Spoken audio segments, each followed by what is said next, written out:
अस्सलाम वालेकुम second year, welcome back to your online class. I hope आप सब खैरियत से होंगे। बेटा फर्स्ट चैप्टर हमने स्टार्ट किया हुआ है होम्योस्टैसिस। इसके अंदर हमने किडनी का टॉपिक स्टार्ट किया है। आज हमने देखना है कि नेफ्रॉन की स्ट्रक्चर कैसे होती है और नेफ्रॉन के अंदर कैसे फंक्शन परफॉर्म हो रहा होता है। प्रीवियस लेक्चर के अंदर हम जो है नेफ्रॉन की डेफिनेशन देख चुके हैं, एक बार फिर देख लें। नेफ्रॉन क्या है? Nephron is a structural and functional unit of kidney के, जो कि किडनी की स्ट्रक्चर बना रहा होता है और जो किडनी के अंदर फंक्शन परफॉर्म कर रहा होता है उसको क्या कहते हैं? नेफ्रॉन कहते हैं। बच्चे, आप लोगों ने प्रीवियस लेक्चर के अंदर किडनी की स्ट्रक्चर पढ़ी है, उसमें आपने कॉर्टेक्स और मेडुला पढ़ा था। तो यहाँ पे उसी बेस पे क्या कहते हैं कि जो नेफ्रॉन हैं वो दो टाइप्स के अंदर डिवाइड किए गए हैं। Nephron of the human kidney are arrange along the distinct region, कि डिफरेंट रीजन के अंदर जो है किडनी के नेफ्रॉन पाए जाते हैं। आउटर रीजन जो है उसका कॉर्टेक्स कहलाता है और इनर रीजन जो है उसका मेडुला कहलाता है। बच्चे, हमने प्रीवियस लेक्चर के अंदर ये वाली डायग्राम देखी थी। इस डायग्राम के अंदर हमने क्या कहा था कि ये जो बाहर का रीजन है इसको क्या कहते हैं? कॉर्टेक्स कहते हैं। ठीक है, ये बाहर का रीजन जो है ये सारा कॉर्टेक्स कहलाएगा और ये रीजन जिसके अंदर पायरामिड्स मौजूद हैं इसको क्या कहते हैं? मेडुला कहते हैं। तो यही बता रहे हैं कि कॉर्टेक्स के अंदर कुछ नेफ्रॉन पाए जाते हैं और कुछ नेफ्रॉन जो है वो मेडुला के अंदर पाए जाते हैं। इसी बेस पे जो नेफ्रॉन्स हैं उनकी दो टाइप्स हैं कि उनकी पोजीशन कहाँ पे है किडनी के अंदर, वो कहाँ पे पाए जाते हैं। क्या कहते हैं? There are two types of nephron on the basis of their arrangement in the kidney, की किडनी के अंदर उनकी अरेंजमेंट कैसी है इस बेस पे जो है नेफ्रॉन को दो टाइप्स के अंदर डिवाइड किया गया है। एक है कॉर्टिकल नेफ्रॉन और दूसरा है जस्ट मेडुलरी नेफ्रॉन। बच्चे, इन दोनों का डिफरेंस आता है अक्सर के कॉर्टिकल नेफ्रॉन और जस्ट मेडुलरी नेफ्रॉन का डिफरेंस लिखें। तो मैंने यहाँ पे पॉइंट्स में लिख दिया, आप इनका डिफरेंस भी कर सकते हो इन्हीं पॉइंट्स के जरिए से। सबसे पहले कॉर्टिकल नेफ्रॉन के अंदर क्या कहते हैं? The nephron arrange along the cortex are called cortical nephron, के जो किडनी के आउटर रीजन के अंदर नेफ्रॉन अरेंज होंगे उनको क्या कहते हैं? कॉर्टिकल नेफ्रॉन कहते हैं। और फिर नेक्स्ट सेकंड पॉइंट क्या कहते हैं कि उनके अंदर जो लूप ऑफ हैनेले होती है। बच्चे, आप लोगों ने जो है वो पहले पिछली क्लासेस में भी नेफ्रॉन की स्ट्रक्चर पढ़ चुके हैं, उसमें आपने यू शेप एक स्ट्रक्चर पढ़ी होती है जिसको क्या कहते हैं? लूप ऑफ हैनेले कहते हैं। यहाँ पे इस डायग्राम के अंदर देखें, ये आपको यू शेप स्ट्रक्चर दिख रही है, ये सारी क्या कहलाती है? लूप ऑफ हैनेले कहलाती है। तो क्या कहते हैं कि जो कॉर्टिकल नेफ्रॉन होते हैं उनके अंदर ये लूप ऑफ हैनेले जो है वो छोटी होती है। फिर थर्ड पॉइंट में क्या कहते हैं कि पूरे किडनी के अंदर तकरीबन 70 to 80% जो है वो कॉर्टिकल नेफ्रॉन होते हैं। और इनका काम क्या होता है कि जब बॉडी के पास पानी नॉर्मल कंडीशन में होता है, यानी बॉडी डिहाइड्रेटेड इतनी ज़्यादा नहीं होती, तब जो है ये नेफ्रॉन काम कर रहे होते हैं, क्योंकि ये वाटर की रीअब्जॉर्प्शन इतनी ज़्यादा नहीं करते। तो क्या कहते हैं? अंडर नॉर्मल कंडीशन, जब कंडीशन नॉर्मल होती है, water availability the cortical nephron, water availability भी नॉर्मल है। Cortical nephron deals with the control of blood volume and farming का डाइल्यूट यूरिन। और जाहिर है जब बॉडी के पास पानी ज़्यादा है तो वो रिलीज भी जो है यूरिन के ज़रिए से ज़्यादा करेगी। तो इस कंडीशन में जो यूरिन प्रोड्यूस होगा, यानी कॉर्टिकल नेफ्रॉन जो यूरिन प्रोड्यूस कर रहे होते हैं वो डाइल्यूट यूरिन होता है। सेकंड जो टाइप है वो जस्ट मेडुलरी नेफ्रॉन है। इसमें क्या कहते हैं कि ये लूप स्ट्रक्चर बनाता है, यानी लूप ऑफ हैनेले बनाता है। और ये कहाँ पे होता है? जो आप लोगों ने किडनी की स्ट्रक्चर पढ़ी है सेंटर के अंदर, जिसको मेडुला कहते हैं, ये उस रीजन के अंदर बहुत ज़्यादा पाए जाते हैं। ये वाला जो रीजन है यहाँ पे पायरामिड्स की फॉर्म में, यहाँ पे इसके जो है ये बहुत ज़्यादा पाए जाते हैं। ठीक है, ये जो जस्ट मेडुलरी नेफ्रॉन है। फिर नेक्स्ट क्या कहते हैं, इसी का सेकंड पॉइंट क्या है कि इनके अंदर जो लूप ऑफ हैनेले है वो बहुत ज़्यादा लॉन्ग होती है। क्योंकि बच्चे, हम आगे जब किडनी का फंक्शन पढ़ें, नेफ्रॉन का फंक्शन पढ़ेंगे, तब भी देखेंगे कि ये जो लूप ऑफ हैनेले है जो वाटर की रीअब्जॉर्प्शन में ज़्यादा काम कर रही होती है। तो जस्ट मेडुलरी नेफ्रॉन जो है उनके अंदर ये लूप ऑफ हैनेले बहुत ज़्यादा लंबी होती है और जो कॉर्टिकल नेफ्रॉन होते हैं उनके अंदर शॉर्ट होती है। अगर हम टोटल इनका नंबर देखें कि किडनी के अंदर इनकी कंसनट्रेशन कितनी पाई जाती है, तो 20 to 30% जो है नेफ्रॉन वो जस्ट मेडुलरी नेफ्रॉन होते हैं। और जब बॉडी के पास पानी कम होता है और उन्होंने यूरिन के अंदर पानी को कम भेजना होता है, यानी यूरिन से जितना ज़्यादा पानी रीअब्जॉर्ब कर सकते हैं वो रीअब्जॉर्ब इन्होंने करना होता है, तो तब जो है ये वाले नेफ्रॉन बहुत ज़्यादा काम कर रहे होते हैं। When water is in short supply, जब पानी कम होता है, इंक्रीज वाटर रिटेंशन, तब जो है ये क्या करते हैं? पानी की रिटेंशन को, पानी को रोकने के अमल को ये तेज़ करते हैं, यानी बॉडी के अंदर जितना पानी ये रोक सकते हैं उतना रोकते हैं, यानी रीअब्जॉर्ब करेंगे, यूरिन के अंदर कम से कम भेजेंगे। अगर हम नेफ्रॉन की स्ट्रक्चर देखें, सबसे पहले मैं आपको डायग्राम के ज़रिए से बच्चे समझा देती हूँ। अगर आपको डायग्राम ये सारी समझ आ जाती है तो आप सारा जो नेफ्रॉन की स्ट्रक्चर है वो आराम से कर लोगे। आपने इनके जितने भी पार्ट्स हैं उनका नाम वगैरह सारी लेबलिंग वगैरह अच्छे से याद कर लेनी है, ठीक है। सबसे पहले क्या है, नेफ्रॉन के अंदर ये जो है आपको कैप्सूल लाइक स्ट्रक्चर दिख रही होगी, जिसको क्या कहते हैं, बूवमैन कैप्सूल कहते हैं। एक साइंटिस्ट थे बूवमैन, उन्होंने इसको डिस्कवर किया था, तो उन्हीं के नाम पे ये जो है ये आपको दिख रही है कैप्सूल लाइक स्ट्रक्चर, जो आपको ये बाहर ग्रीन कलर की दिख रही है, ये क्या है, बूवमैन कैप्सूल है। फिर आगे जाके ट्यूब लाइक वो स्ट्रक्चर बनाती है जो कि फोल्डेड फॉर्म में है, ठीक है। कन्वुलेटेड का मतलब क्या होता है, फोल्डेड फॉर्म में। ये जो पार्ट है यहाँ तक, इसको क्या कहते हैं, प्रॉक्सिमल कन्वुलेटेड ट्यूब्यूल, ठीक है। यानी जो पहले का हिस्सा है इसको क्या कहेंगे, प्रॉक्सिमल कन्वुलेटेड ट्यूब्यूल। फिर वो आगे जाके एक यू शेप स्ट्रक्चर बना रही है बच्चे, ये ग्रीन वाली जो स्ट्रक्चर है ये आपको बता रही हूँ, ठीक है। तो ये जो आपको यू शेप स्ट्रक्चर दिख रही है इसको क्या कहते हैं, ओवरऑल इसको कहते हैं loop of Henle. Loop of Henle की आपको दो जो है वो लूप्स दिख रही हैं, एक नीचे की तरफ लिम्ब आ रही है जिसको डिसेंडिंग लिम्ब कह रहे हैं, और एक ऊपर की तरफ जा रही है जिसको असेंडिंग लिम्ब कहते हैं।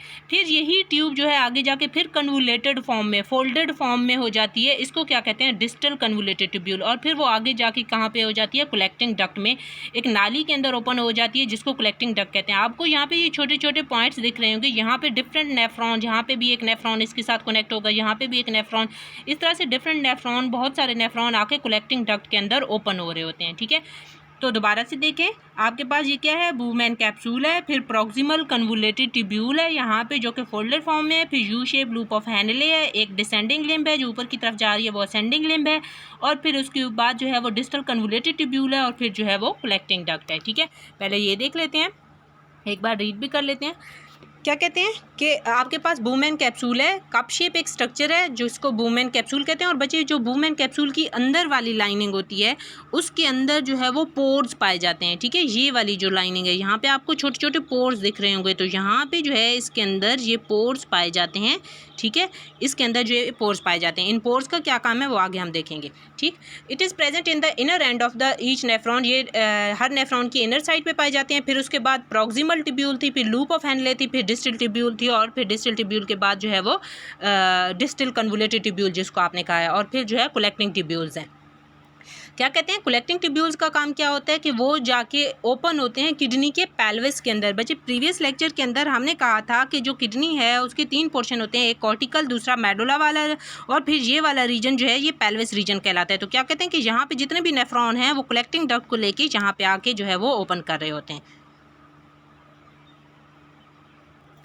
फिर कलेक्टिंग ट्यूब्यूल का जो नेक्स्ट पॉइंट है उसमें क्या कहते हैं कि ये जो फिल्ट्रेट है, आगे हम पढ़ेंगे कि ग्लोमेरुलस से पास होते होते जब पूरे नेफ्रॉन से गुजर के जाता है और कलेक्टिंग ट्यूब्यूल तक जाता है तो सारा यूरिन जो है वो बन चुका होता है। क्या कह रहे हैं यहाँ पे देखें कि यहाँ पे जब फिल्ट्रेट यहाँ से ये गुजरते गुजरते या यहाँ पे इसके अंदर डिफरेंट प्रोसेसिंग हो रही होती है, और ये सारे पॉइंट से गुजर के जब यहाँ पे ये पहुँचता है तो तब जो है वो यूरिन बन चुका होता है। वहाँ पे अभी इसके अंदर जब यहाँ से ये एंटर होता है यूज़फुल चीज़ें हैं, ठीक है, और जब ये यहाँ पे एंड पे पहुँच जाएगा तब जो है ये यूरिन बन चुका होगा। तो कलेक्टिंग ट्यूब्यूल के अंदर ये पॉइंट बता रहे हैं। फिर नेक्स्ट क्या कहते हैं कि इसके ऊपर आपने बच्चे नेफ्रॉन की स्ट्रक्चर के ऊपर आपको ब्लड वेजल्स दिख रही होंगी, तो यहाँ पे बता रहे हैं कि ब्लड की सप्लाई जो है वो नेफ्रॉन के ऊपर किस तरह से होती है। डायग्राम के अंदर देखें, रेड कलर की जो आपको दिखाई हुई है ये सारी आर्टरीज़ हैं। जो ब्लड को लेके आ रही होती है उसको एफरेंट आर्टरी कहते हैं, और जो ब्लड को वापस लेके जा रही होती है नेफ्रॉन से उसको क्या कहते हैं, इफरेंट आर्टरियोल्स, ठीक है। एफरेंट आर्टरियोल्स जो कि इंटर कर रही है, और जो एग्जिट कर रही है यानी निकल के जा रही है उसको क्या कहते हैं, इफरेंट आर्टरियोल्स। ये क्या कहते हैं, इसके बाद यही आर्टरियोल्स आगे जाके डिवाइड हो जाती हैं कैपिलरीज़ में, जो कि प्रॉक्सिमल के ऊपर, प्रॉक्सिमल कन्वुलेटेड ट्यूब्यूल के ऊपर, और डिस्टल कन्वुलेटेड ट्यूब्यूल के ऊपर आपको ये रेड कलर की जितनी भी कैपिलरीज़ दिख रही हैं इनको क्या कहते हैं, पेरीट्यूब्यूलर कैपिलरीज़। और नीचे आपको लूप ऑफ हेनले पे भी जो है ये डिफरेंट कलर की रेड और ब्लू कलर की जो है वो कैपिलरीज़ दिख रही होंगी, इनको क्या बोलते हैं, वैसा रेक्टा। यानी आपने 3 तरह की कैपिलरीज़ पढ़ी हैं। एक आपने पढ़ी है कि एफरेंट आर्टरियोल्स आगे जाके ये बहुत सारी कैपिलरीज बना रही है जिसको ग्लोमेरुलस कहते हैं। ये फिर आगे जाके इफरेंट आर्टरियोल से आगे जाके वो डिवाइड हो जाती है फिर कैपिलरीज के अंदर। ये कैपिलरीज जो है पेरीट्यूब्यूलर कैपिलरीज कहलाती हैं, जो कि डिस्टल और प्रॉक्सिमल कन्वुलेटेड ट्यूब्यूल के ऊपर है, और जो लूप ऑफ हेनले पे पाई जाती हैं उनको क्या कहते हैं, वैसा रेक्टा, ठीक है। तो ब्लड सप्लाई में देखें क्या कहते हैं सबसे पहले ग्लोमेरुलस है जो कि आपको वुमेन कैप्सूल के अंदर दिख रही है, रेड कलर की कैपिलरीज। वुमेन कैप्सूल जो है उसने सराउंड किया हुआ है एक बॉल ऑफ कैपिलरीज को, जिसको ग्लोमेरुलस कहते हैं। Glomerulus circulate the blood through the capsule, कि उसके अंदर ब्लड जाता है जो कि कैप्सूल के अंदर फिर जो है उसमें से चीज़ें निकल के जा रही होती हैं। Glomerulus enter into the capsule through the efferent arterioles. क्या कहते हैं कि ग्लोमेरुलस अंदर कैसे आया था कैप्सूल के, एफरेंट आर्ट्रियोल से, और उसने लीव कैसे किया था, एग्जिट कैसे किया था, इफरेंट आर्ट्रियोल से। फिर हमने पढ़ा था कि पेरिट्यूबुलर कैपिलरीज है जो कि प्रॉक्सिमल और डिस्टल कन्वोल्यूटेड ट्यूब्यूल के ऊपर पाई जाती हैं। और फिर नेक्स्ट हमने वेजा रेक्टा पढ़ी हैं कि वेजा रेक्टा जो है वो कैपिलरीज कहाँ पे हैं, लूप ऑफ हेनले के अंदर है। और हमने पढ़ा है कि जो जस्ट मेडुलरी नेफ्रॉन होता है उसके अंदर लूप ऑफ हेनले बहुत ज़्यादा होती है, तो ख़ास तौर पर ये जो वेजा रेक्टा हैं ये उसके ऊपर ज़्यादा पाई जाती हैं, जिनका काम ज़्यादा से ज़्यादा वाटर वगैरह को उन चीज़ों की रीअब्जॉर्प्शन वगैरह का काम होता है। ठीक है, अब यूरिन इस सारे आपको आई होप नेफ्रॉन की स्ट्रक्चर समझ आ गई होगी कि इसके अंदर कौन कौन सी जो है वो स्ट्रक्चर्स पाई जाती हैं, ब्लड कैपिलरीज वगैरह कैसे हैं। अब हम देखते हैं कि यूरिन की जो प्रोसेसिंग है वो कैसे हो रही होती है। सबसे पहले ये जो यूरिन बनने का अमल है ये 3 स्टेप में कंप्लीट होता है। बच्चे ये आप लोगों को बहुत इंपॉर्टेंट जो है वो क्वेश्चन है कि यूरिन फॉर्मेशन कैसे होती है, या नेफ्रॉन की स्ट्रक्चर कैसे है, या लेबल डायग्राम जो है आप नेफ्रॉन की बनाएं। तो आपने इस टॉपिक को अच्छे से समझना है। सबसे पहले यूरिन की फॉर्मेशन 3 स्टेप में कंप्लीट होती है। पहला है फिल्ट्रेशन, फिर रीअब्जॉर्प्शन और फिर जो है सिक्रीशन। सबसे पहले फिल्ट्रेशन में क्या कहते हैं कि blood passes through the glomerulus. Glomerulus क्या थी, कैपिलरीज थी। It is filtered into the women capsule, वो वुमेन कैप्सूल से फिल्टर होती हैं।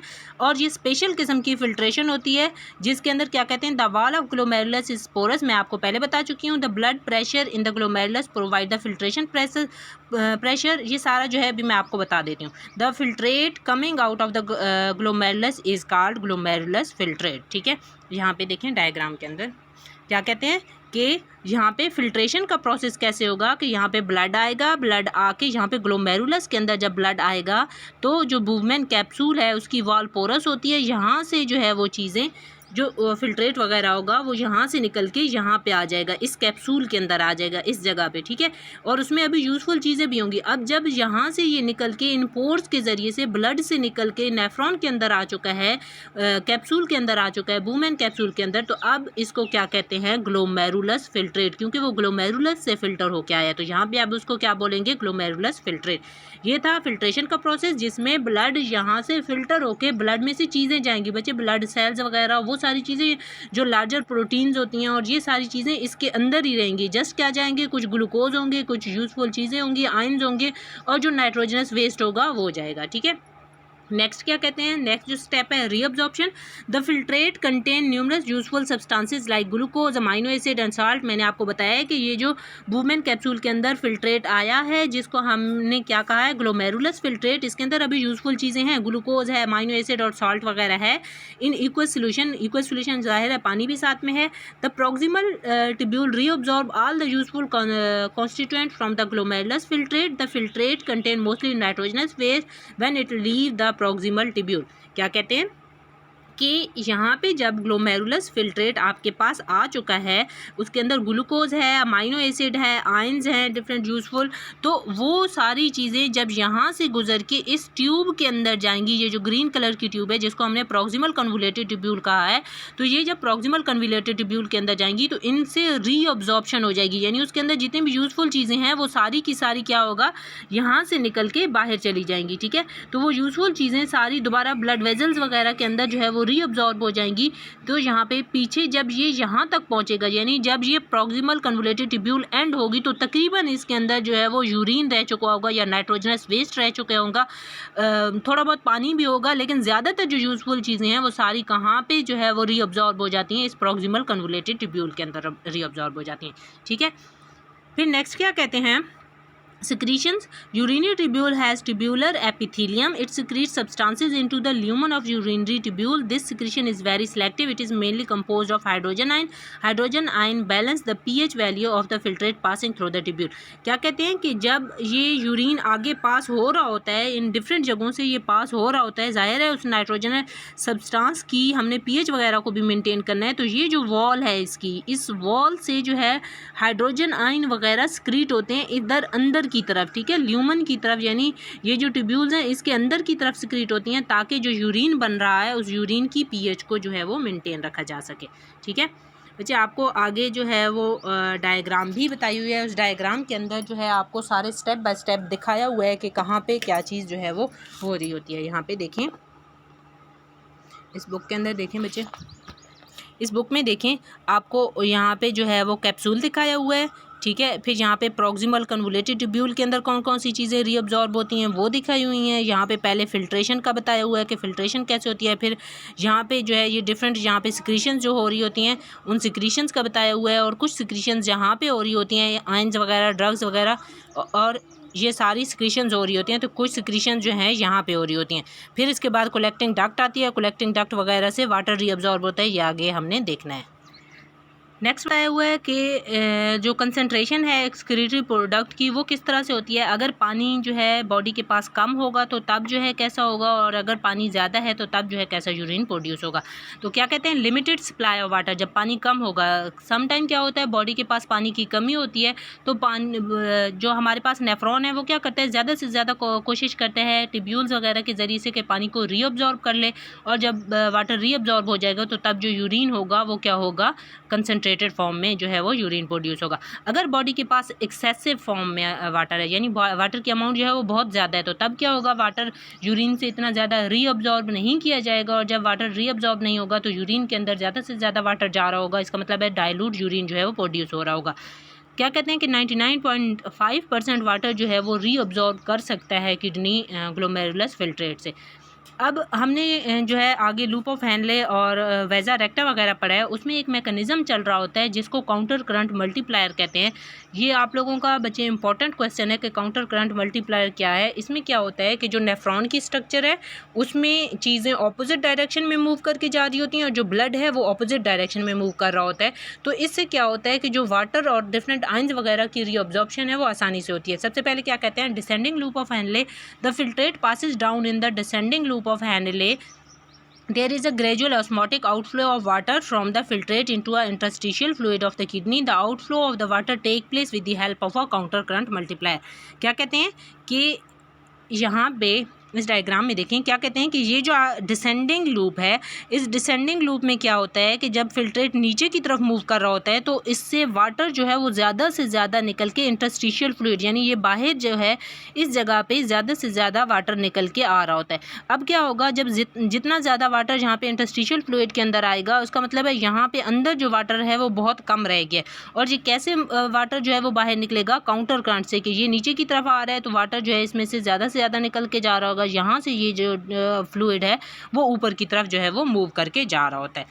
आगे क्या कहते हैं, नेक्स्ट क्या कहते हैं, the outflow of the water take place with the help of counter current multiplier. फिर असेंडिंग लूप की बात करें, जो दूसरी लूप है उसमें क्या कहते हैं, ascending loop of Henle does not allow the outflow of water from the filtrate, it actively transport the sodium ions from the filtrate into the interstitial fluid of the kidney. क्या कहते हैं, यहाँ पे देखें कि ये जो असेंडिंग लूप है यहाँ पे क्या होगा, यहाँ से वाटर नहीं निकलेगा, यहाँ से ज़्यादा सोडियम आयन जो है वो बाहर निकलेंगे। जब सोडियम आयन ज़्यादा से ज़्यादा बाहर निकलेंगे, इंटरस्टिशियल फ्लूइड के अंदर आयंस की कंसंट्रेशन ज़्यादा होगी तो ऑटोमेटिकली वाटर जो है वो बाहर की तरफ जाना शुरू हो जाएगा। तो यहाँ पे इसके अंदर इस काउंटर करंट में जो मैकेनिज्म है इसके अंदर यही बता रहे हैं। नीचे डायग्राम में भी देखें बच्चे, आपको डायग्राम के अंदर भी दिखाया हुआ है कि कैसे जो है वो डिसेंडिंग लूप के अंदर वाटर निकल के जा रहा है और असेंडिंग लूप से जो है वो सोडियम वगैरह को निकाला जा रहा है, और ये डिफरेंट हार्मोन्स की मदद से हो रहा है। आगे हमने पढ़ना भी है, ये हार्मोन्स जब सोडियम आयंस को बाहर निकालेंगे तो ऑटोमेटिकली फिर वाटर जो है वो ज़्यादा से ज़्यादा रीअब्जॉर्ब होगा। तो इस मैकेनिज्म को क्या कहते हैं, काउंटर करंट मल्टीप्लायर कहते हैं। नेक्स्ट जो है डिफरेंट किस्म के हार्मोन्स होते हैं, इस सारे प्रोसेस के अंदर इन्वॉल्व होते हैं। दो हार्मोन्स हैं, इनमें एल्डोस्टेरोन है और एंटी डायरेटिक हार्मोन है। एल्डोस्टेरोन क्या है बच्चे, किडनी के ऊपर आप लोगों ने जहाँ पे भी किडनी की स्ट्रक्चर देखी होगी उसके ऊपर आपको एक जो है वो ग्लैंड दिखा होगा जिसको एड्रीनल ग्लैंड बोलते हैं। ठीक है, यहाँ पे ये किडनी है, किडनी के ऊपर यहाँ पे बच्चे ऐसे करके इस तरह से जो है एक ग्लैंड होता है, आपको बुक के अंदर भी डायग्राम के अंदर वो दिख जाएगा। इस ग्लैंड को क्या कहते हैं, एड्रीनल ग्लैंड कहते हैं। इस एड्रीनल ग्लैंड का जो बाहर वाला हिस्सा है उससे एक हार्मोन निकलता है जिसको क्या कहते हैं, एल्डोस्टेरोन। तो एल्डोस्टेरोन जो है वो कहाँ से निकल रहा है, एड्रीनल कॉर्टेक्स से निकल रहा है। इसका काम क्या होता है कि ज़्यादा से ज़्यादा जो है असेंडिंग लिम्ब से, यानी जो सेकंड लिम्ब थी उससे ज़्यादा से ज़्यादा सोडियम आयंस को दोबारा अपटेक करना, यानी अंदर की तरफ लेके आना। जितने सोडियम आयन अंदर की तरफ आएंगे उनको दोबारा से बाहर भेजा जाएगा। यानी एल्डोस्टेरोन क्या कर रहा है, यहाँ पे देखें, यहाँ पे हमने कहा था कि सोडियम आयंस निकल के बाहर जा रहे हैं, ठीक है। एल्डोस्टेरोन क्या करेगा, ज़्यादा से ज़्यादा सोडियम आयन को अंदर लाएगा। जब सोडियम आयन दोबारा से अपटेक होंगे तो उनको दोबारा से फिर जो है वो बाहर भेजा जाएगा। तो ये प्रोसेस जो है ये रिपीट होता जाएगा। तो एल्डोस्टेरोन का काम क्या है, ज़्यादा से ज़्यादा सोडियम आयंस को अंदर की तरफ लेके आना। और जो दूसरा हार्मोन है वो ADH है। ADH कहाँ से एक्सक्रीट होता है बच्चे, ये आप लोगों के हेड के अंदर एक ग्लैंड पाया जाता है, पिट्यूटरी ग्लैंड, जिसके बारे में हमने आगे जो ग्लैंड वाला चैप्टर है उसमें डिटेल में देखेंगे भी सही। वहाँ से एक हार्मोन रिलीज होता है जिसको ADH कहते हैं, एंटी डाययूरेटिक हार्मोन, ठीक है। तो ये भी आप लोगों के बच्चे अक्सर शॉर्ट क्वेश्चन में भी आ जाता है कि एल्डोस्टेरोन का रोल क्या है, या एंटी डाययूरेटिक हार्मोन का रोल जो है वो यूरिन की फॉर्मेशन में क्या है। तो यहाँ पे देख लें, इसका काम क्या होता है, वाटर को ज़्यादा से ज़्यादा रीअब्जॉर्ब करना। यानी जब बॉडी के पास पानी की कमी होगी तो ये ज़्यादा से ज़्यादा स्क्रीट होगा ताकि ज़्यादा से ज़्यादा वाटर को रीअब्जॉर्ब कराया जा सके। और जब बॉडी के पास पानी ज़्यादा होगा तो तब ये कम स्क्रीट होगा। तो तब जो है जब कम स्क्रीट होगा, बॉडी कम जो है वो यूरिन से वाटर को रीअब्जॉर्ब करेगी, तो जो यूरिन होगा वो डाइल्यूट होगा। आप लोगों के बच्चे MCQs भी बनता है इस तरह से कि आपके पास अगर ADH ज़्यादा होगा तो यूरिन कैसा प्रोड्यूस होगा, और अगर ADH कम होगा तो तब जो है यूरिन कैसा प्रोड्यूस होगा। बच्चे ADH का काम क्या है, वाटर को रीअब्जॉर्ब कराना। जब यूरिन से पानी निकल जाएगा तो जाहिर है वो कंसनट्रेटेड होगा, तो ADH ज़्यादा होगा तो कंसनट्रेटेड यूरिन, और अगर ADH कम होगा तो तब जो है वो डाइल्यूट यूरिन प्रोड्यूस होगा। तो यहाँ पर ये इस पैराग्राफ के अंदर ये सारा बताया हुआ है। It is release from the posterior pituitary lobe, it promote the reabsorption of water in the collecting tubules, the water goes back to the kidney, फिर दोबारा से पानी को वापस भेज दिया जाता है एंटी डाययूरेटिक हार्मोन के ज़रिए से किडनी के पास, और कलेक्टिंग ट्यूब्यूल जो है वो सारी रीअब्जॉर्प्शन वगैरह जो है नेफ्रॉन के ज़रिए से कर लेते हैं। हाइपोटोनिक बॉडी क्या होता है, जिसके पास पानी की ज़्यादा अमाउंट होती है। तो क्या कहते हैं, हाइपोटोनिक बॉडी फ्लूइड के अंदर जो है वो पानी बहुत ज़्यादा पाया जाता है। तो तब जो है तब क्या किया जाता है, बॉडी के पास पानी ऑलरेडी ज़्यादा है, उसने यूरिन से पानी नहीं निकालना, उसको पानी की इतनी ज़्यादा ज़रूरत नहीं है क्योंकि बॉडी के पास पानी है। तो तब ADH जो है वो कम स्क्रीट होगा और ADH की स्क्रीशन जो है वो इनहिबिट हो जाएगी। बच्चे ये आज का लेक्चर था, इंशाल्लाह बाकी जो है नेक्स्ट लेक्चर के अंदर करेंगे। आई होप आपको समझ आ गई होगी। अगर किसी चीज़ की समझ नहीं आई या कोई क्वेश्चन है तो कमेंट सेक्शन के अंदर या फिर जो है मुझे इनबॉक्स करके पूछ लीजिएगा। ओके, अल्लाह हाफिज़।